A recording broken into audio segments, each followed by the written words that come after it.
자, 그럼 계속하죠. 지난 시간에 10장을 했죠. 금융 규제에 대한 이론입니다. 금융 규제의 경제적인 구석이었죠. 그래 규제가 왜 필요한지 기본적인 정보의 비대칭성 문제 때문에 필요하다. 그리고 이제 그래서 규제 차원에서의 금융 안전망을 만들어 놨는데 저 안전망 자체에도 이 문제가 생기더라. 도덕적 위험과 역선택 문제가 생기더라. 또한 대마불사, 그걸 이용한 대마불사 현상도 생기고, 그런 문제가 생기더라. 그래서 이제 금융통합과, 정부 안전망, 금융을 통합하고 정부 안전망을, 확충하는 그런 문제도 생기더라. 있고, 그런 차원에서 이제 보다 구체적으로 어떤 이제 금융 규제가 필요한가에 대해 가지고 지금 규제를 하고 있는 방향에 대해서 이야기를 하면 몇 가지 이제 유형으로 이야기하죠. 자산 보유에 대한 제한을 하고 있습니다. 그래서 충분한 자산을 가지고 있으라. 충격이 오더라도 은행이 안 망할 수 있도록 충분한 자산을 가지고 있기를 요구하는 그런 자산 보유에 대한 제한을 하고 있고, 그 다음에 자기자본 규제, 자기자본도 충분히 가지고 있으라. 아니, 말 잘못했네요. 자산은 사실은 이거는 자본이 아니고 자산은 좌측편에 있는 거죠. 그러니까 대출이나 아니면 유가증권입니다. 그래서 이거는 은행으로서는 수익의 원천입니다. 수익의 원천인데 그 수익 원천을 잘 가지고 있으라라는 거죠. 위험 안 되는 투자하지 말고, 그 다음에 대출을 해줄 때도 위험 분산을 잘 해가지고 투자를 해라. 그런 것들이 이제 자산 보유에 대한 규제고, 그 다음에 자기자본. 자기자본은 안 망할 만큼 충분히 자기자본을 가지고 있으라. 어느 충격이 와가지고 적자가 좀 나더라도, 손실이 나더라도 안 망할 정도 충분히 가지고 있으라. 라는 것이 이제 자기자본 규제입니다. 이런 것이고, 그 다음 구체적으로 이제 금융 감독을 하죠. 허가부터 인가, 영업 자체의 허가에 대한 인가도 까다롭고, 그 다음에 정기적으로 검사를 하죠. 자본 적정한지, 자산이 건전하게 자산이 구성되어 있는지, 경영도 잘하고 있는지, 수익성도 있는지, 유동성, 시장 위험에 대한 민감도, 뭐 그런 것들에 대한 검사를 정기적으로 하고 있습니다. 정기적으로 업무 보고서도 제출하고, 뭐 그런 것들이, 잠깐만요. 그렇죠? 그런 금융 감독도 하고 있습니다. 그 다음 위험관리평가도 하고 있죠. 위험관리평가. 위험관리는 이제 금융위기가 나고 난 뒤에 이제 거의 정기적으로 지금 하고 있습니다. 그래서 스트레스 테스트를 한다든지, 바를 통한, 위험 정도를 항상 측정한다든지, 그런 걸 통해서 위험관리도 평가하고 있고, 그리고 평가하도록 강제를 하고 있습니다. 그 다음 또한 당연히 기업과 마찬가지로 공시도 의무하고 있죠. 은행 자체가 제대로 잘 관리되고 있고 자산 구성이 건전한지에 대한 공시조차도 은행에 대한 투자자를 위해 가지고 공시하게 되어 있습니다. 그 다음에 이제 더 나아가지고 소비자 보호에 대한 그런 규정까지도 규제도 많이 하고 있습니다. 소비자 보호라는 것은 이제 제일 대표적인 게 이런 거죠. 불안전 판매 이야기가 많이 나오죠. 최근에 터진 것이 ELD 사태랄까, 아니면 한참 이제 금융위기 때 키코랄까, 이런 것들이 있었죠. 그러니까 은행에서 판 펀드라든지 상품 자체가 어떤 소위 투자 손실을 엄청나게 야기시킨 그런 부분이 생겼습니다. 그런데 이제 그게 그만큼 위험을 알고 그걸 샀다고 그러면 사실은 별 문제가 없어요. 문제가 없을 수도 있습니다. 뭐 보기 나름이지만. 그런데 이제 제일 큰 문제는 불안전 판매를 했다는 겁니다. 지금 다들 이야기가 나는 그렇게 위험한 상품인지 몰랐는데 그냥 은행원이 이건 안전하다고 해서 샀다 라고 이야기하는 거죠. 실제 그게 맞다 그러면, 그 사람 주장이 맞다 그러면 그거는 불안전 판매입니다.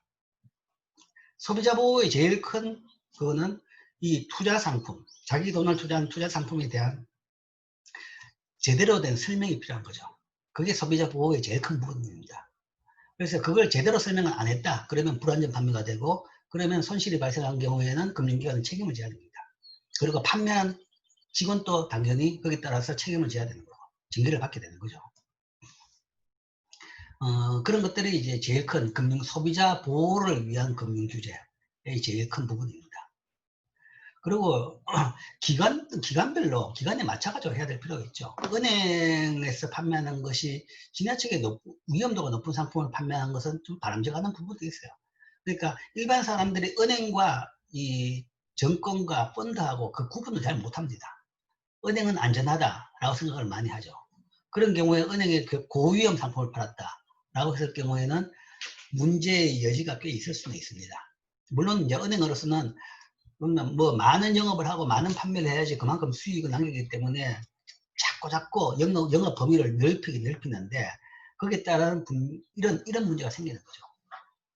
그래서 여러 가지 소비자 보호 법이 있고 우리나라에도 그 관련 법을 굉장히 확충을 많이 하고 있습니다. 그 다음 또 이제 경쟁 제한까지도 합니다. 경쟁 제한. 경쟁 제한을 하는 것은 일반적으로 경제학에서는 경쟁은 좋다라고는 하지만 금융에 대해서는 안 그럽니다. 금융에 대해서는 필요하면 경쟁 제한을 시킵니다. 그래서 뭐 필요하다 그러면 참고 지도를 통해 가지고 수수료도 너무 낮게 못하게 하고 그런 정도까지도 경쟁 제한을 시키고 지점에 대한 제한을 하기도 합니다. 그런데 이제 물론 경쟁 제한을 하게 되면 그 단점으로는 당연히 소비자한테 더 많은 비용이 부과된다. 그리고 효율성이 떨어진다라는 부작용이 생기긴 생깁니다. 생기지만 그러나 금융의 불안하게 하는 것의 비용이 훨씬 더 크기 때문에 이런 비용에도 불구하고 경쟁 제한까지도 규제를 가합니다. 그 다음에 이제 최근에 나온 것이 최근에 이제 많이 이야기되는 부분이 이제 이런 감독 부분에서 도입된 것이 거시 건전성 감독입니다. 기존 은행에 대한 규제 감독은 주로 미시 건전성 감독입니다. 이 미시라는 것은 우리 경제학에서 미시 거시를 나누면 미시는 소위 개별 경제 주체 이론이죠. 소비자 이론, 기업 이론 그런 거죠. 근데 거시는 국가 경제 전체 이론이죠. 마찬가지입니다. 기존 은행 그러니까 금융감독은 개별 금융기관의 건전성에 대한 감독입니다. 제대로 영업하고 있는지, 자산을 제대로 확보하고 있는지, 자기 자본을 제대로 확보하고 있는지, 아니면 그 자산을 제대로 위험도가 안 높은 데 투자하고 있는지 그런 걸 보고 있는 거죠. 그래서 개별 금융기관이 안 망하게 감독하는 것이 주였는데 지난 금융위기 우리나라는 98년이고 미국은 2008년, 7, 8년 그 다음에 유럽은 2010년 금융위기가 나고 난 뒤에 모든 선진국마저도 금융기관들이 요즘에는 거시 건전성 감독에 상당히 많은 부분이 할애를 하게 됐습니다. 그전에는 사실은 거시 건전성 감독은 금융감독기관이 한 건 아니죠. 거시 건전성이라는 것은 거시경제는 사실은 담당한 중앙은행, 그 다음에 이 정부죠. 정부, 행정부가 거시 경제를 담당합니다. 고용과 성장과 물가에 대해 가지고 담당하는 것이 중앙은행과 그 다음에 행정부인데 지금은 이 금융감독기관조차도 이 거시 건전성 감독의 한 부분으로 들어갔습니다. 왜냐하면 금융위기가 한번 터지고 나니까 이거는 개별 은행 자체의 건전성 문제가 아니라는 거죠. 그쪽에 그러니까 모든 개별 은행이 다 망해버리는 거죠. 그거는 개별 은행 건전성 아무리 기존 방식으로 감독을 잘 해놔도 소용이 없더라. 그래서 이런 일이 생기는 걸 사전에 막는 게 더 필요하다라는 그런 필요성이 이제 절감한 거죠. 그래서 그런 거시 검증성 감독까지도 이제 범위를 넓혔습니다. 물론 금융감독기관들이 국가경제 전체에 대해 가지고 개입을 하진 않죠. 하진 않지만 쉽게 이야기하면 그 분석과 그러니까 은행을 통한 정보가 상당히 금융기관을 통한 정보가 상당히 더 많은 정보를 만들 수 있습니다. 그래서 그런 정보를 활용해 가지고 중앙은행과 아니면 행정부하고 서로 다 같이 협의를 해가지고 같이 거시 감독을 하는 거죠. 그런 것들이 이제 거시 건전성 감독입니다. 글로벌 금융위기 이전의 규제 당국은 개별 금융기관 안정성과 건전성에 맞춘 미시 건전성 감독 집중했습니다. 이게 통상적인 금융감독 기능이었습니다. 그런데 글로벌 금융위기, 소위 미국발 글로벌 금융위기의 경험을 통해서 금융 시스템 전체의 안전성과 건실함에 초점을 맞춘 거시 건전성 감독의 필요성이 더 부각됐습니다. 그래서 우리나라에도 금융감독원 내에 옛날에는 은행감독원, 은행감독, 그 다음에 비은행, 정권, 보험감독이 있었는데 거기에 거시 건전성 감독 기능이 하나 더 추가가 됐습니다. 그래서 인력과 그 다음 기구가 하나 추가돼 가지고 그 부분도 중앙은행과 행정부하고 같이 협의를 하면서 감독을 하고 있습니다. 실제 이번 이제 코로나 사태에도 이게 사실은 금융위기까지도 충분히 발생할 수 있는 그런 엄청난 충격이었습니다. 통상적인 경우라면 당연히 금융위기가 했는데 조기에 금융위기로 발생할 수 있는 그 불똥을 막았죠. 막았기 때문에 금융위기까지는 안 생겼습니다. 그래서 그 막았다는 것은 이제 뭐 중앙은행이 엄청난 이 통화 공급을 통해 가지고 금융위기가 날 수 있는 걸 막았습니다. 실제 가만히 놔뒀다 그러면 뭐 여행사 아니면 이 항공사 아니면 자영업자들의 마구 부도가 나면서 거기에 대출해줬던 은행들이 대출이 부실나고 그 다음에 은행과 금융기관들이 부실나면서 금융위기가 나는 겁니다. 나는 건데 그 많은 막대한 이 자금 투입을 통해 가지고 그걸 사전에 막았다는 것은 소위 최근에는 거시건전성 감독이 어느 정도 기능을 하고 있다라고도 볼 수 있습니다.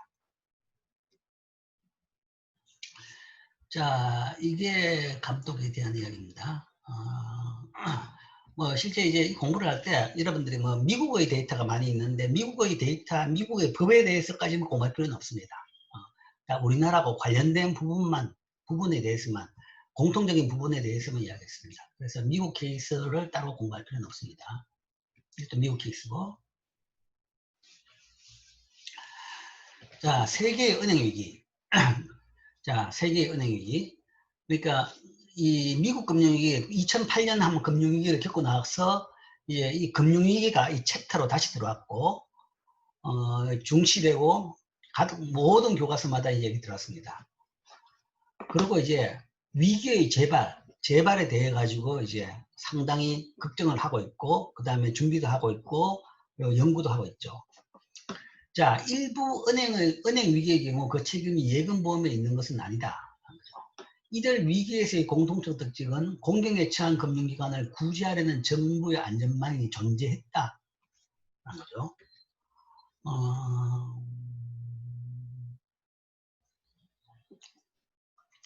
존재했는데도 불구하고 위기는 발생했습니다.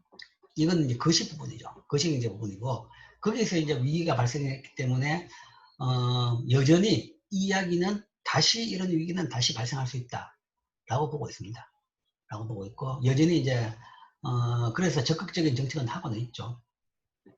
70년대 이후 세계의 금융위기 보면 금융위기가 생긴 경험에 있는 것이 이제 정도 문제인데 시스템 전체의 은행위기, 부분적인 은행위기, 빨간 게 시스템 전체 은행위기죠. 경험한 나라가 이만큼 많습니다. 전 세계 1970년대 이후에 지금까지 한 50년에 걸쳐가지고 면적으로 봐가지고는 뭐 워낙 이 러시아가 넓어서 그렇지만 많은 나라들이 이 보라고요. 유럽도 이탈리아 하나 빼고는 다 경험했죠. 그러니까 많은 나라들이 은행 위기, 시스템 전반의 은행 위기를 경험했다. 그리고 나머지도 대부분 부분적인 은행 위기까지는 경험했습니다. 미국, 호주조차도. 그런 식으로 금융위기하고 은행위기가 이제는 뭐 좀 상존하는 그런 상태가 되어 있다. 그래서 규제 감독을 잘 해야 된다라는 정도입니다. 뭐 이런 거 참고로 보고. 자, 이게 이제 규제 감독에 대한 경제적인 이제 분석, 경제적인 논리였습니다. 자, 다음 장으로 넘어가서 11장입니다. 다음 장 11장으로 넘어가면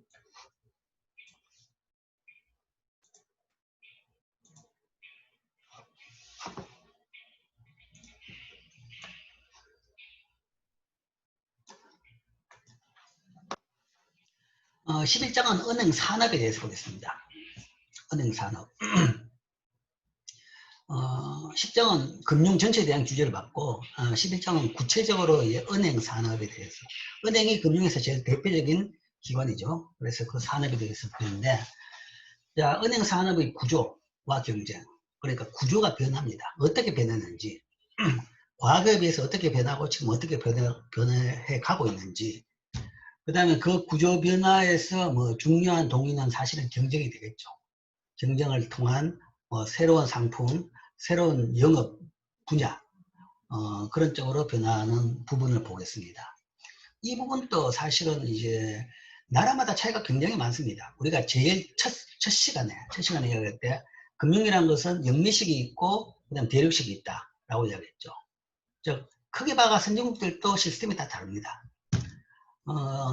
영미식은 사실은 은행보다는 직접금융이 주입니다. 직접금융이 주고, 대륙식이라는 것은 유럽 대륙, 독일을 비롯한 유럽하고 그 다음에 일본식이죠. 그거는 이제 은행이 금융에 가장 중추적인 역할을 하는 그런 기관입니다. 그런 시스템입니다. 그래서 나라마다 틀리고, 또한 우리나라도 또 다릅니다. 또 다른 것이, 우리나라는 그러면 둘 중에 어느 쪽이냐 이래가지고, 우리나라는 그래도 대륙보다는 아마 영미식에 가깝습니다. 그런데 아직 그까지 미국만큼 직접금융 쪽으로 가지는 못했고, 그러나 은행이 다른 나라 같이 뭔가 하면 그런 식으로 일본이나 독일 같이 기업을 소유하는 그런 구조는 아닙니다. 즉 금융이라는 것은 나라마다 다르다. 또한 당연히 은행의 구조도 나라마다 다릅니다. 다르기 때문에 이 교과서를 쓸 때는 이 우리나라 교재를 써봤다가 외국 교재를 써봤다가 지금 왔다 갔다 하고 있는데, 이 외국 교재에 쓰면 여기서는 이제 미국 이야기가 많이 나와가지고 우리나라하고 딴소리가 많이 나오기도 합니다. 그렇지만 이제 그런 부분에서 대략적으로 여기서도 우리나라가 관계 있는 부분 중심으로만 보겠습니다. 미국의 독특한 경우는 뭐 그냥 건너뛰도 될 겁니다. 그래서 뭐 이런 것도 필요 없고, 미국 이야기는 필요 없고, 자, 공통적으로 요즘 나오는 게 이겁니다. 금융혁신과 그림자 은행 시스템의 성장이라는 거죠. 자, 금융은 진화합니다. 진화하고 변화하죠. 진화하고 변화하는데 그 방향은 다 이겁니다. 금융도 기업입니다. 금융기관도 개인 기업이죠. 이윤을 얻으려는 욕망에 따라 가지고 변하는 거죠. 그러니까 금융혁신도 이런 방향으로 바뀝니다. 즉, 돈 더 많이 벌 수 있는 부분을 자꾸 찾아나가는 거죠. 그게 이제 큰 방향이고, 금융 환경 변화는 금융기관의 이윤을 가져다주는 금융혁신을 추구하도록 자극하죠. 그래서 요즘이라는 것이 아마 그 2000년대, 1990년대부터 나온 금융공학이 굉장히 발전했습니다. 금융공학, 파이낸셜 엔지니어링.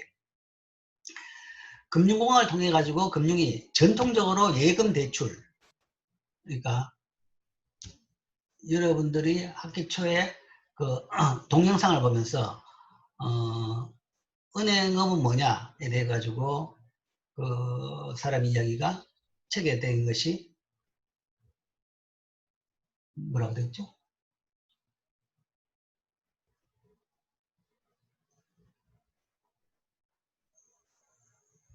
333인가? 어쨌든 뭐 이 3시에 퇴근해가지고 뭐 그 이자고, 그러니까 363 이야기했죠. 그러니까 예금금리는 3%고 대출금리는 6%고, 그 다음에 3시에 퇴근해가지고 골프 치면 된다. 그게 전통적인 은행으로 있습니다. 예금금리는 3%, 대출금리는 6%. 그러면 그 차이가 3%가 예대 마진입니다. 그게 은행의 수익 원천이고, 그 다음 3시에 빨리 문 닫고 가서 골프 치면 된다. 그만큼 널널한 게 은행이었습니다. 그게 옛날 은행업이고, 요즘은 은행업은 완전히 전쟁터입니다. 전쟁터에 사람 머리 계산으로 안 돼가지고 컴퓨터가 돌아가면서 온갖 상품을 만들어내고 매 초단위 시간에 따라 가지고 돈이 왔다 갔다 하면서 망하고 흥하고 하는 그런 전쟁터가 바로 은행업입니다. 거기에 금융공학까지 있는 거죠. 그런 상품들이 계속 개발되면서 상품 하나 개발하면 갑자기 떼돈을 벌다가 그 상품이 한번 삐끗하면 은행이 다 한꺼번에 날아가기도 하고 뭐 이런 판입니다. 다 이 이윤을 얻어내는 욕망에 따라 가지고 그런 식으로 큰 변화가 있죠.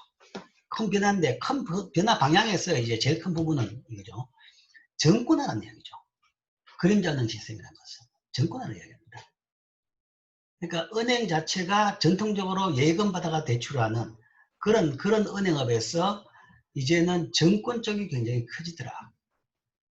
즉 대출마저도 유동화시킨 거죠. MBS를 소위 MBS를 만들어 가지고 대출마저도 채권을 만들어 가지고 판매하는 거죠. 판매해서 정권화를 하는 겁니다. 그래서 모든 부분이 정권화하는 것은 그 소위 말해서 시장화하는 겁니다. 아까 이야기는 영미식을 이야기했고 아니면 대륙식을 이야기했죠. 그러니까 영미식 부분이 훨씬 더 커지고 있다는 이야기죠. 영미식 부분이. 그게 시장화를 통해 시장화가 많아지고 채권화가 많아진다는 것이 영미식이 커지고 있다는 거죠. 그 방향이 바로 그림자 은행 시스템의 성장입니다. 그림자 은행이란 것은 실제 기존 은행이 아니라 그 이외의 금융기관 시스템을 그림자 은행이라고 합니다. 섀도우 뱅킹. 그러니까 비은행이나 정권 부분. 비은행이라고 하면 저축은행이나 상호신용금고나 새마을금고. 은행 같기도 하지만 은행하고 다릅니다. 주로 투자 중심입니다. 그 다음에 투자은행. 투자은행이라는 것은 정부사죠. 그런 것들이 굉장히 커졌습니다. 커지고 상대적으로 은행의 비중과 역할은 많이 줄었습니다. 왜 그렇게 갔느냐? 그게 다 결국은 기업의 이윤을 쫓는 과정에서 그런 식으로 진화를 해 나간 겁니다. 근데 진화인데 그게 이제 올바른 방향에 대해 가지고는 여전히 이제 논쟁 중입니다. 지난 금융위기는 사실은 이제 그게 잘못 진화돼 가지고 그렇게 됐다. 발전을 했는데 그 발전만큼 뭐 새로운 게 나왔는데 규제 감독을 제대로 못 해가지고 그게 터져가지고 금융위기가 생겼다라고 보는 거죠. 그러니까 이 변화 과정에서 감독도 따라 그만큼 더 성장을 해야 됩니다. 그리고 그 과정에서 정권화 과정에서 여러 가지 상품들이 나오죠. 그러니까 MBS를 만들고 그 다음에 MBS 가지고 CD를 만들고 뭐 그런 것들이 만드는 것을 우리가 파이낸셜 엔지니어링이라고 합니다. 금융공학. 새로운 상품을 만드는 것. 새로운 금융상품을 만드는 것이 금융공학입니다. 새로운 용어가 지금 많이 등장하죠. ETF라든지 ELS라든지 ELD라든지 그런 새로운 용어가 막 등장합니다. 그게 다 금융공학의 산물들입니다. 그러니까 옛날에 단순히 대출과 예금만 있었는데 이제는 예금이 아니라 투자도 정권 투자, 주식 투자, 채권 투자에 그치는 것이 아니라 거기다가 파생금융상품, 선물 옵션까지도 다 연결시켜 가지고 투자 상품을 만드는 거죠. 그러니까 이제 투자 상품이 더 복잡해지는 그런 상태죠. 그런 것들이 다 이 금융공학의 산물입니다. 또한 수요 조건의 변화에 대한 대응 또 있는데 이자율 변동성에 대해 가지고 이자율 변동에 대한 대응으로서 이런 것들도 나옵니다. 조정 이자율 모기지. 변동 이자율로 대출하면 시장 이자율이 상승하면 높은 이윤을 유지하는 거죠. 근데 초기에 낮은 이자율이 제시되었기에 주택 구입자들이 선호한다. 그러니까 일반적으로 대출이라 그러면 뭐 고정금리, 변동금리 이렇게 두 개만 있다라고 생각했을 겁니다. 고정금리, 변동금리. 근데 변동금리, 고정금리는 그냥 고정금리니까 이거는 하나 따로 있는 것이고 변동금리 중에서도 이렇게 새로운 것들이 나왔습니다. 조정 이자율 모기지. 변동으로 대출하면서도 시장 이자율이 상승해도 높은 이윤을 유지. 즉 초기에는 낮은 이자율을 제시했다가 나중에 그러니까 초기 한 3년 동안은 낮은 이자를 했다가 그 다음에 높은 이자율. 처음에 낮은 이자를 했기 때문에 어느 정도 은행으로서는 손해를 받겠죠. 그러면 3년 뒤에부터는 뭔가 하면 시장보다 좀 더 높은 그런 이자율을 적용하는 모기지를 만들었습니다. 만들어서 판매한 거죠. 이게 사실은 이것도 금융위기를 조장시켰던 미국의 서브프라임 모기지 사태를 조장시켰던 하나의 상품입니다. 이런 것을 누가 선택하느냐. 초기 3년 내에 부동산 가격이 올라가지고 팔고 싶은 사람은 이걸 선택하는 거죠. 실수요자는 이런 걸 별로 선택 안 합니다. 총량적으로 이런 것들은 분명히 전체 이자율은 더 높아요. 전체 부담 이자는 높습니다. 그러나 초기 얼마 동안에 낮다 그러면 그때 그 기간 동안에 주택가격 상승을 이용해가지고 팔아버리고 갚아버리면 된다라고 생각하는 사람들이 이런 걸 선택하는 거죠. 즉 투기하는 사람들을 조장하는 그런 상품이 되는 거죠.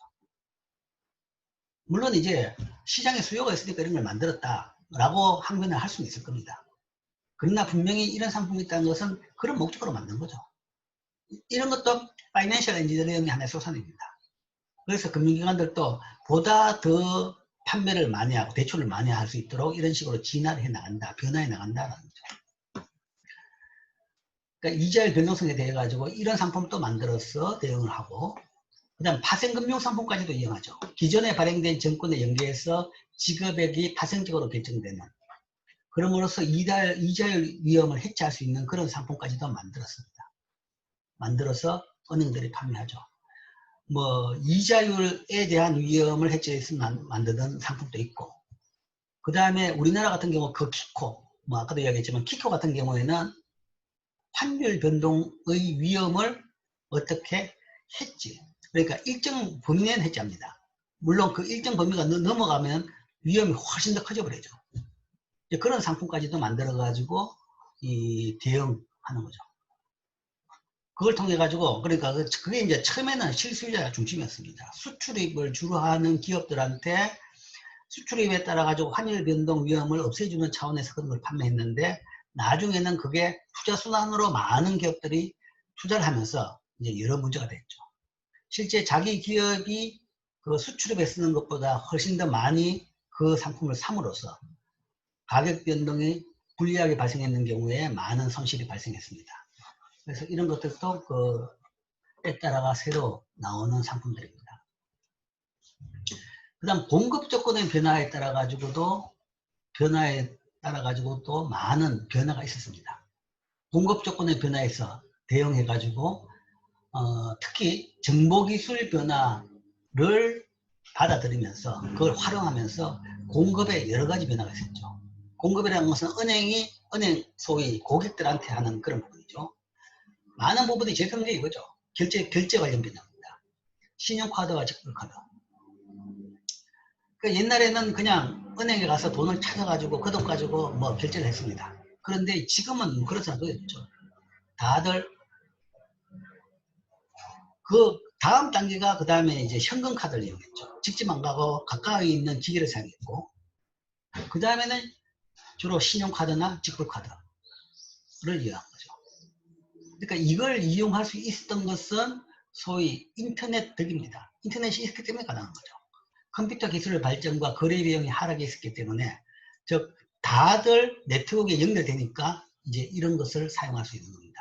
정보기술 발전이 있었기 때문에, 그런 IT 인프라가 있었기 때문에, 만들어졌기 때문에 이 공급 조건에서 이런 것들이 도입됐습니다. 그 다음에 전자금융. 뭐 ATM도 일종의 전자금융이고, 그 다음에 홈뱅킹. 이제는 그냥 집에 앉아가 인터넷에서 아니면 길 가다가도 스마트폰에서 그냥 다 은행 업무를 처리합니다. 송금을 하고 결제를 하고 다 하는 거죠. 그러니까 홈쇼핑을 하면서 그 다음에 내 통장에서 돈이 나가고 내 카드에서 돈이 나가고 다 되죠. 가상은행 이런 것까지도 전자금융도 다 새로운 변화입니다. 그 다음에 정크본드. 정크본드라는 것은 이거는 정크라는 것은 소위 부실 채권입니다. 등급이 부적격 등급의 채권인데 이것마저도 옛날에는 정크본드가 된다 그러면 그냥 거래가 안 됐죠. 거래가 안 됐는데 이제는 이것마저도 시장이 생깁니다. 정크본드용 시장이 또 따로 생기는 거죠. 그러니까 진짜 하이리스크죠. 하이리스크인데 뭐 하이리턴을 바라는 대표적인 정크본드 중에 하나가, 유명한 정크본드가 북한본드입니다. 북한도 1970년대까지만 해도 세계 금융시장에 연결이 되어 있었습니다. 그래서 서방 은행으로부터 대출 같은 것을 많이 받았습니다. 차입을 좀 했었는데 그런 것들을 다 안 갚았죠. 안 갚고 나니까 그걸 대출을 해주는 은행 같은 경우에는 그만큼 정커본드로 가지고 있는 겁니다. 가지고 있는데, 이게 여전히 가지고 있으면서 세계적으로 거래가 되고 있습니다. 되고 있는데, 이 가격이 이제 통일 가능성에 따라 가지고 급변을 해요. 그래서 통일 가능성이 높아지면 가격이 오르고, 아니면 이제 가격이 떨어지고, 즉 남북 통일이 된다 그러면 결국은 그거는 국가의 채권이니까, 국가의 채무니까 아마 뭐 통일된 정부가 분명히 그것을 갚을 것이다. 최소한 남한 정부 같은 경우는 그런 거는 당연히 지키는 정부니까, 그러면 옛날에 북한에서 발행된 채권마저도 다 갚을 것이다 라는 기대로 그 가격이 오르는 거죠. 올랐다가 통일 가능성이 떨어지면 다시 가격이 떨어지는 그런 시장도 있습니다. 그러니까 높은 수익을 바라는 위험 투자죠. 뭐 기업 어음 시장, 이 부분은 지금 많이 줄었습니다. 많이 줄었습니다. 사실은 은행의 시작은 기업 어음입니다. 기업 어음 할인. 그러니까 기업이 납품 대금을 에 대해 가지고 어음을 끊어주면 그걸 받은 납품업자가 그걸 은행에 들고 가가지고 그걸 담보로 대출을 받는 것이 은행업의 시작이었습니다. 시작인데, 요즘에는 이제 현금 결제가 많이 늘어나고 전자결제가 많이 늘어나면서 어음의 규모가 많이 줄었죠. 그래서 기업 어음 시장이 옛날보다는 많이 줄었습니다.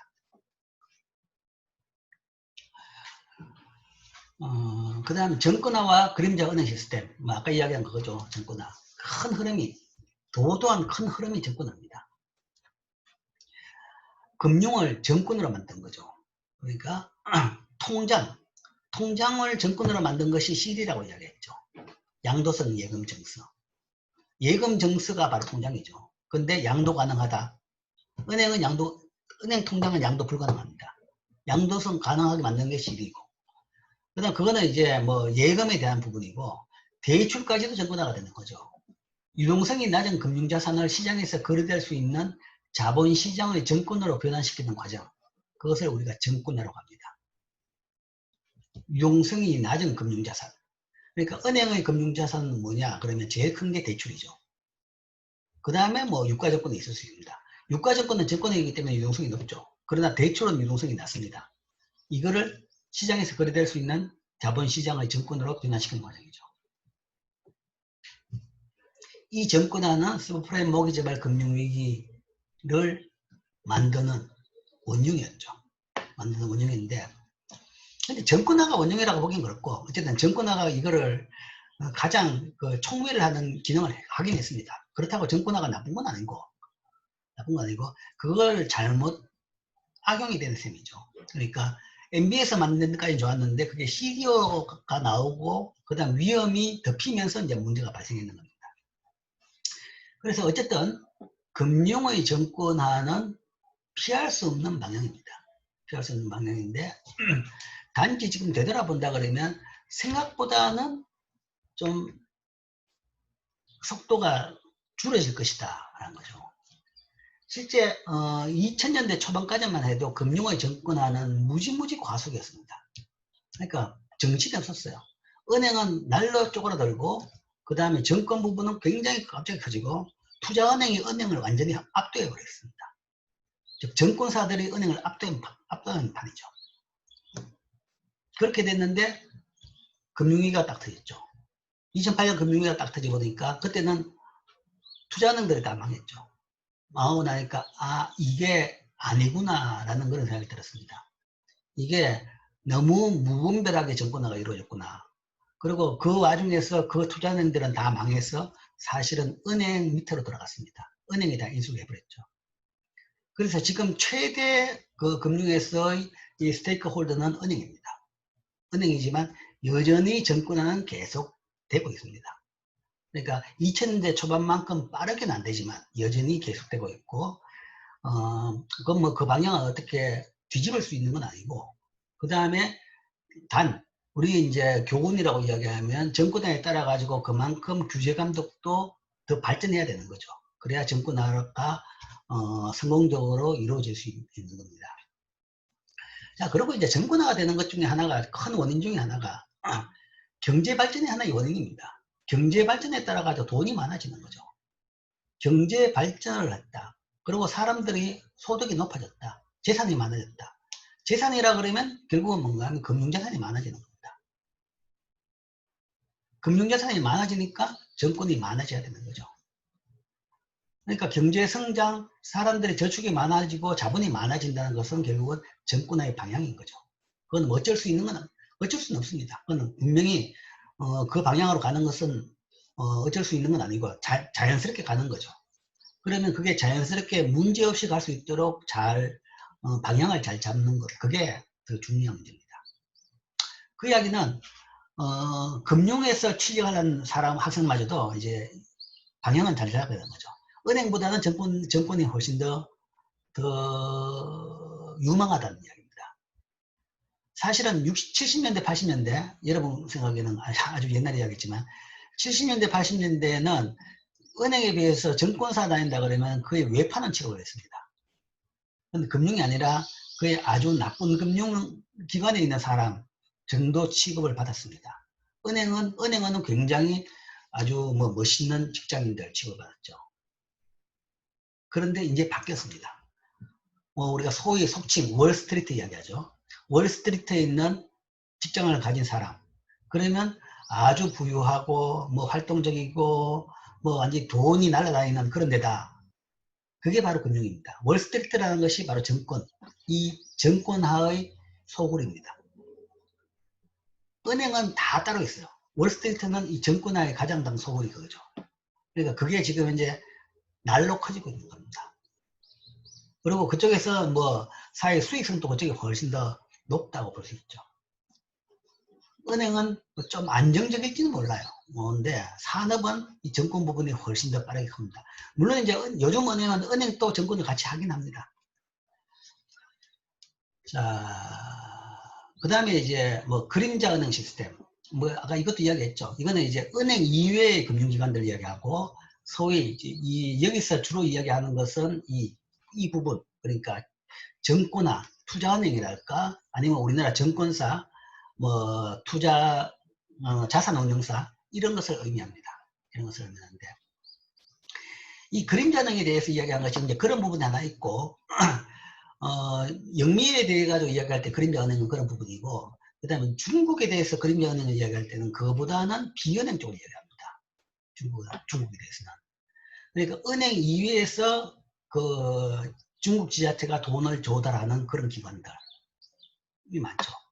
예, 근데 이제 그래서 이제 중국에서는 그림자은행 부분이 굉장히 취약하고 부실이 많고 차기 다음 금융위기에 제일 화약고일 것이다 라는 것이 지금 세계적인 평가입니다. 평가하고 이제 걱정을 하고 있는데 그런 차원에서 볼 수 있죠. 그러니까 이게 이제 두 가지 차원입니다. 그림자은행이라는 것이 지역에 따라 가지고 다른 용어로도 사용되고 있습니다.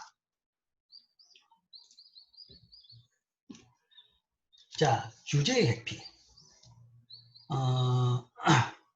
그 다음에 이제 금융 부분에 대해서는 은행부터 시작해서 금융 부분에 대해서는 많은 규제를 하고 있다고 이야기했죠. 앞에 챕터에서 왜 규제가 필요한지 충분히 설명을 했고, 거기에 따라서 전체 안전망이라는 시스템이 있고, 그 다음에 세별적으로 규제하는 것이 쫙 있습니다. 그렇게 규제하면 꼭 규제당하는 사람들은, 규제당하는 기관들은 또 그 규제를 피하려고 여러 가지 노력을 하죠. 규제를 피해가지고 돈을 더 벌려고 노력하죠. 그런 것들이 이제 이런 것들입니다. 은행들이 어떤 짓을 하느냐. 지준 의무는 예금에 대한 세금으로 작용한다. 이제 규제. 그래서 지준을 없애자. 규제에 대해 가지고 나름대로 이제 규제 반대하는 논리가 이겁니다.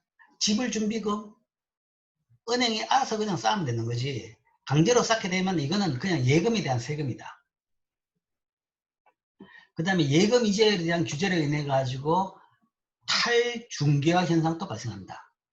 예금 이자를 규제하게 되니까 예금 이자 과당 경쟁을 막기 위해서 은행들 보고 예금 이자를 많이 높이는 걸 못하게 막습니다. 우리나라도 마찬가지예요. 우리나라 은행에 대해서도 지금은 워낙 낮으니까 이제 거기에 대해 가지고 어떤 은행이 높은 이자를 제시하는 은행이 아무도 없지만, 만약에 경쟁에 붙는다 그러면 그때는 또 높은 예금을 가지고 돈을 유치하는 은행이 나오죠. 그런 걸 항상 막습니다. 막으니까 탈중개화 현상이 발생하는 거죠. 그 다음에 MMF를 통해 가지고 또 규제를 빠져나갑니다. MMF는 기준에서 벗어나는 거죠. 이거는 시장성, MMF 같은 경우는 시장성 예금입니다. 시장성 예금이기 때문에 자본이네요.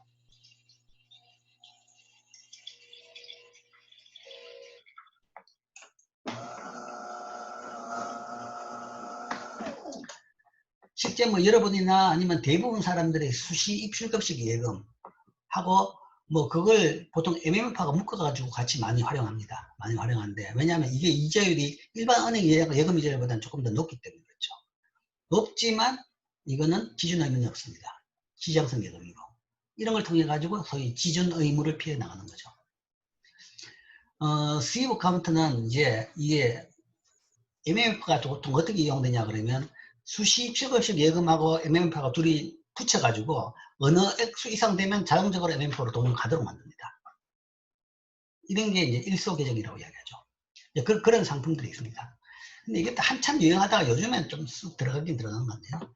어쨌든 온갖 이 규제가 있다 그러면 규제를 피하고 비용이 발생하면 비용을 피하고 은행은 좀 더 이윤을 높이는 그런 방향으로 상품들이 지금 나오고 개발되고 있습니다.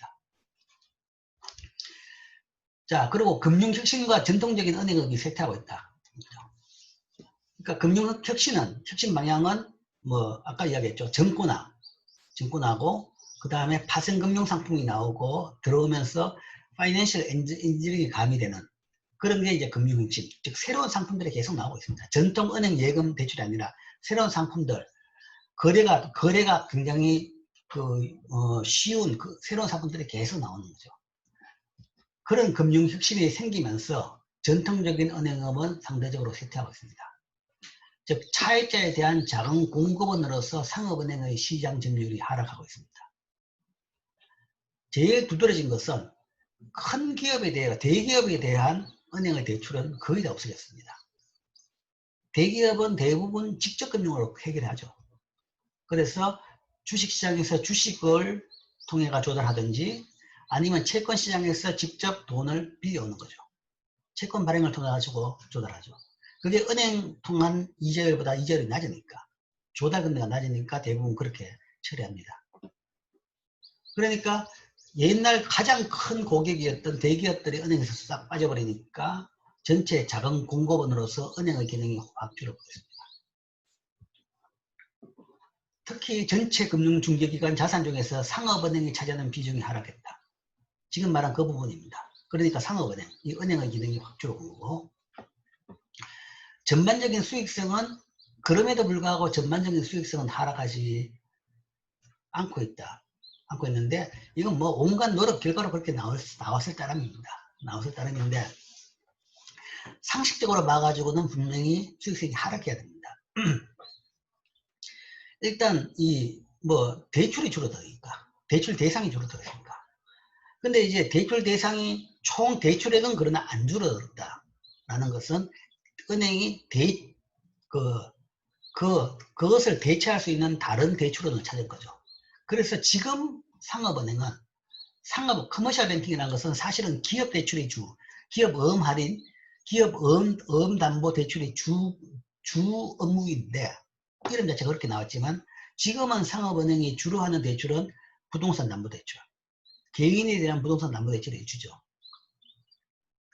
그래서 기업에 대한 대출이 빠져나간 만큼 개인에 대한 부동산 담보대출을 하면서 그 규모는 유지하고 있습니다. 그래서 뭐 상대적으로 조금 줄긴 줄었지만 그 규모는 유지하고 있고 그런 차원에서 수익성은 여전히 유지하고 있다. 하락하지 않았다는 거죠. 사실 뭐 대출 금리를 따져본다 그러면 대기업 대출보다는 개인 부동산 담보대출 금리가 더 낮을 수는 없어요. 당연히 더 높겠죠. 뭐 그런 차원에서 수익성은 하락하지 않았죠.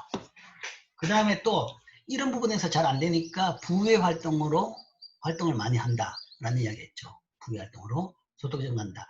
여러 수수료라든지 보증을 해준다든지 아니면 이제 뭐 외환 업무라든지 뭐 그런 아니면 기타 유니버셜 뱅킹을 통해 가지고 보험 판매 아니면 펀드 판매 이런 걸 통해 가지고 은행이 수익성은 유지를 하고 있는데 전반적으로 전통적인 은행업은 쇠퇴하고 있는 것은 분명합니다. 전통적인 역할은 분명히 쇠퇴하고 있죠. 자, 그래서 뭐, 이거 미국 데이터지만 보면, 뭐, 전체 비금융 부분의 차입금 가운데, 전체 차입금. 이런 용어를 쓰는 것이 비금융 부분 차입금이라는 것은 은행 간 차입, 금융기관 간 차입을 빼자는 거죠. 빼고 그냥 개인이나 기업에 대한 차입만 보는 겁니다. 대출. 그거만 봤을 때 상업은행의 비중이 70년대 중반이 최고 피크를 쳤습니다. 거의 한 40%대까지 갔다가 그럼 지금은 30%도 안 되는 20%대에 머물러 있죠. 머물러 있고 그 다음 상업은행 이외의 저축기관, 소위 우리가 비은행이라고 이야기합니다. 우리나라로서는 저축은행, 새마을금고, 상호신용금고, 아니면 우체국 예금 이런 것들이죠. 이런 것들의 대출도 지금 이만큼 줄었습니다. 거의 미미합니다. 그래서 비은행, 농협도 물론 비은행입니다. 단위농협은 다 비은행입니다. 그러니까 그럼 비은행은 대부분 지역조합 형태입니다. 지역조합인데 그런 것들의 비중이 옛날보다 훨씬 많이 줄었죠. 왜냐하면 옛날에 비해 가지고 사람들이 일단 돈이 많으니까 일단 그 국가 전체적으로 자금이 많아지니까 이 대출에 대해 가지고 자금에 대해 접근성이 더 높아졌습니다. 높아지니까 굳이 이런 기관을 안 가도 되는 거죠. 굳이 이런 기관이 필요한 거죠. 옛날에는 은행이 돈을 안 빌려주니까 이런 기관에 가서 돈을 빌려줬습니다. 지금은 은행에 가가지고 부동산 담보만 있으면 다 누구든지 얼마든지 빌려줍니다. 그러니까 상대적으로 이 저축은행의 기능은 지금 위축이 된 거죠. 위축이 됐고 그 추세는 어떻게 할 수가 있는 게 아닙니다. 미국도 이렇고 우리나라도 마찬가지입니다. 우리나라도 뭐 제일 대표적으로 이야기하면 저축은행이 98년, 97년 같은 경우 한 200개 정도 있었습니다. 그런데 지금 남아있는 저축은행이 한 30개, 40개. 그것도 대부분 시중은행의 거의 밑에 기관으로 시중은행이 인수한 정도만 남아있습니다. 남아있고.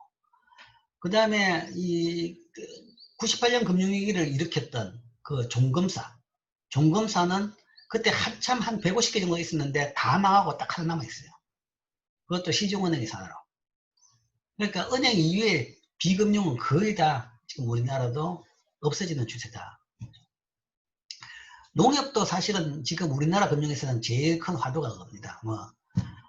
해결해야 될 문제 중에 제일 하나가 첫 번째가 사실은 농협, 단위조합 문제입니다. 농협 문제인데, 농협이 부실이 많고 완전 정책금융으로 먹고 살고 있는 그런 비효율 기관의 제일 대표로 보고 있는데 손을 못 대죠. 농민의 표가 있기 때문에. 그거 손댔다가는 죽창 들고 나오니까 손을 못 대가지고 지금 계속 유지하고 있죠. 그러나 그것도 시간 문제입니다. 시간 문제가 뭐잖아. 농협이 대부분 다 없어지지 않을까. 그렇게 보고 있죠. 새마을금고도 거기에서 크게 다르지는 않아요. 그러니까 비은행은 점점점 위축되는 기관이다. 그럼 이 두 개가 비중이 줄었으면 나머지 누가 돈을 차입했느냐? 정권부분이라는 겁니다. 직접금융, 주식, 채권. 그런 직접금융 시장에서 주로 돈이 많이 조달된다. 금융혁신과 전통적인 은행업의 쇠퇴. 왜 은행업이 쇠퇴하느냐? 자금 조달에 있어 비용상의 우위가 약화되더라. 옛날에는 은행이 이 조달 비용이 굉장히 낮았죠. 여기서 비교 우위를 가졌습니다. 근데 인플레이션으로 이자율이 상승하고 탈중개가 진행되고 그 다음에 저비용 자금 조달원인 이게 수표 발행은 자동적으로 수시 입출금이라고 하면 됩니다. 그냥 저축성 요구벌 예금 또는 수시 입출금식 예금 이 비중이 줄은 겁니다. 옛날에는 그냥 사람들이 다 은행에 통장 하나 가지고 있고 그 통장 가지고 모든 것을 다 했습니다. 다 했는데 그래서 그 통장에 어느 정도 돈이 있었죠. 돈이 있어가지고 그걸 다 끌어모아가지고 거기는 이자가 굉장히 낮았고 그 많은 돈을 끌어모아가 은행이 대출을 해줬는데 지금은 그 통장 규모가 굉장히 줄었습니다. 사람들이. 통장 규모가 줄었고 그 통장 잔액이 별로 없어요. 많은 사람들이 마이너스 통장을 쓰고 있고 물론 마이너스 통장 같은 경우에는 마이너스로 가면 은행으로서는 대출을 해주면서 이익을 보는 거죠. 어쨌든 조달 비용에서 그리고 그게 아까 말한 대로 MMF라든지 그런 식으로 그 일소 계정을 쓰면서 조금만 돈이 쌓이면 MMF로 가버리기 때문에 실제 수실 주거실 예금 통장에 있는 잔액은 총합이 옛날보다는 굉장히 줄었습니다. 우리나라에서도. 그래서 자금 조달에서의 비용 상황의 우위가 옛날보다 굉장히 약화됐다. 그 다음 자금 운용에 있어서도 소득 상황의 우위가 약화됐다. 즉 정보기술 발전으로 단기 자금을 얻기 위해서 은행을 찾아갈 필요성이 훨씬 더 줄은 거죠. 은행 이외 기관에서 쉽게 자금 조달이 가능하게 됐습니다. 그 다음에 정보기술 발전으로 여타 금융기관의 거래 비용이 하락해가지고 경쟁이 더 심화되는 거죠. 그러니까 요즘에는 그냥 인터넷에서 앉아가지고 바로 대출도 가능합니다. 송금도 가능하죠. 환전도 가능하고, 그러니까 외국 송금도 바로 다 됩니다.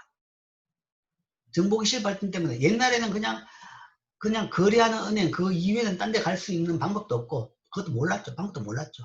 그래서 그 은행 찾아가가지고 항상 뭐 예금하고 빌리고 환전하고 그 다음 외국에 송금하고 국내 송금하고 있는 거죠. 근데 이제 그런 일이 다 필요 없고 인터넷에 앉아가지고 은행마다 수수료를 쫙 보고 제일 낮은 데 가고 환전할 때 환전율 제일 좋은데 딱 찾아가고 그 다음 외국에 송금할 때도 송금 수수료가 제일 낮은 데 찾아가는 겁니다.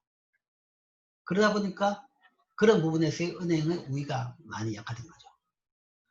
특히 이 외환 송금 같은 경우에 은행에 상당히 지금까지는 거기서 많은 돈을 남겼는데 그래서 뭐 카카오뱅크 같은 데가 이제 외환 송금 기능을 집어넣어 가지고 그 송금한 사람은 굉장히 그걸 선호한다.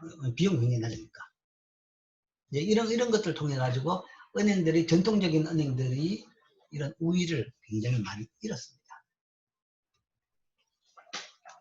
그러고 나니까 은행 또 먹고 살라고 하니까 이제 다른 걸 찾아보는 거죠. 은행의 대응은 보다 위험한 새로운 대출 영역으로 확대하는 겁니다. 전통적인 데에서 이제 새로운 부분까지도 업무 영역을 넓히죠. 그래서 일반 이 부동산 담보대출, 개인 주택에 대한 담보대출뿐만 아니라 상업용 부동산 대출까지도 해줍니다. 상업용. 기업에 대해서도 아니면 건물, 빌딩에 대해서도 이제 부동산 담보대출 해주죠. 그 다음에 기업 인수와 LBO, 레버리지 바이아웃. 그러니까 빚을 내 가지고 기업을 사는 겁니다. 레버리지 사는 바이아웃 대출 이런 것까지도 같이 들어가게 되죠. 기업 인수. 전통적인 예금과 대출이 아니라 직접적으로 쉽게 이야기하면 투자은행이 하는 업무까지도 같이 들어가는 겁니다. 투자은행이라는 것이 증권사죠. 증권사가 하는 게 이제 제일 큰 게 M&A, 그 다음에 자금 조달, 인수, 뭐 이런 거죠. 그 다음에 뭐 IPO 이런 건데, 그러니까 M&A 할 때 이제 M&A 하는 기업들한테 돈을 조달해 준다든지, 그걸 브로커리지 해준다든지, 뭐 이런 것들, 기업 인수 과정에서 LBO 대출, 이런 것도 이제 은행이 이런 것까지도 같이 하게 됩니다. 그 외에 부의 활동도 뭐 비이자 수익이라든지 위험 관리 이런 것까지도 지금 하고 있는 거죠. 자, 뭐 질문.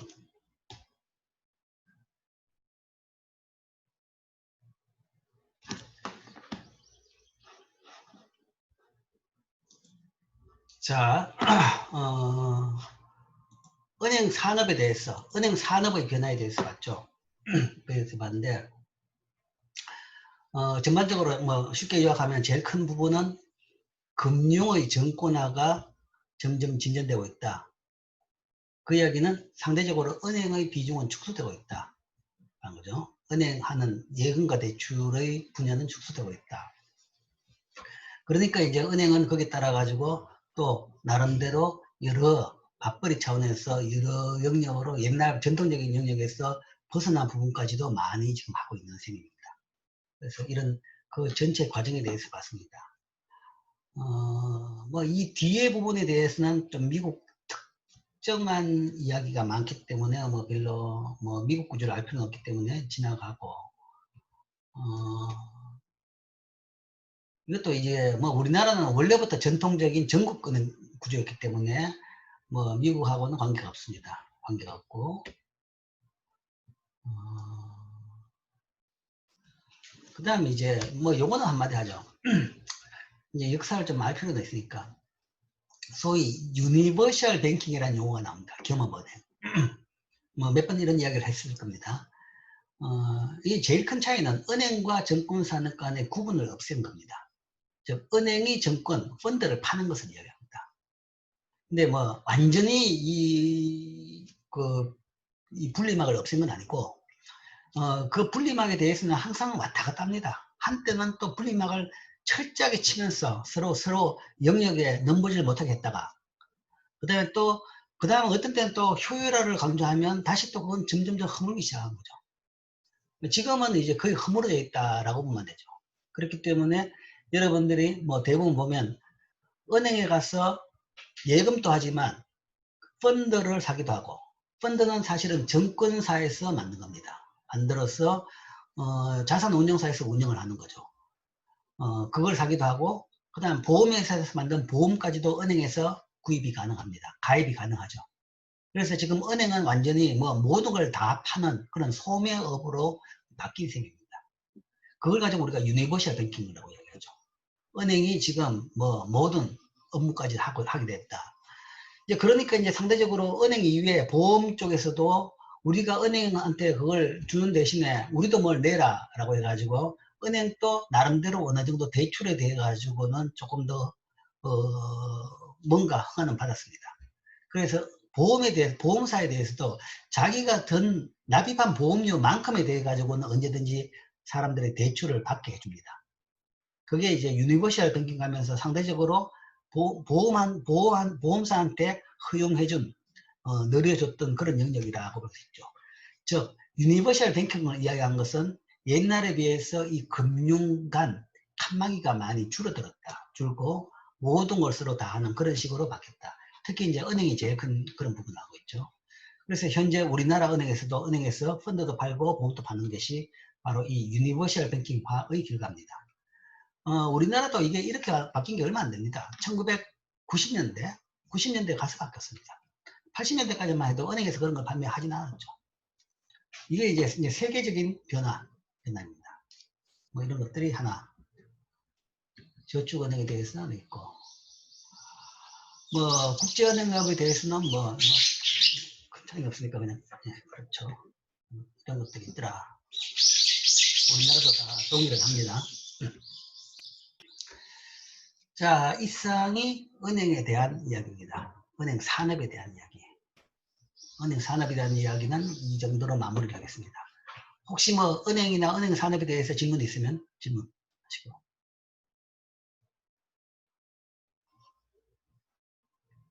이 부분 공부할 때 미국 고유에 대한 부분은 공부를 안 해도 됩니다. 자, 그 다음으로 예, 질문 있어요? 자, 그럼 그 다음으로 12장으로 가겠습니다.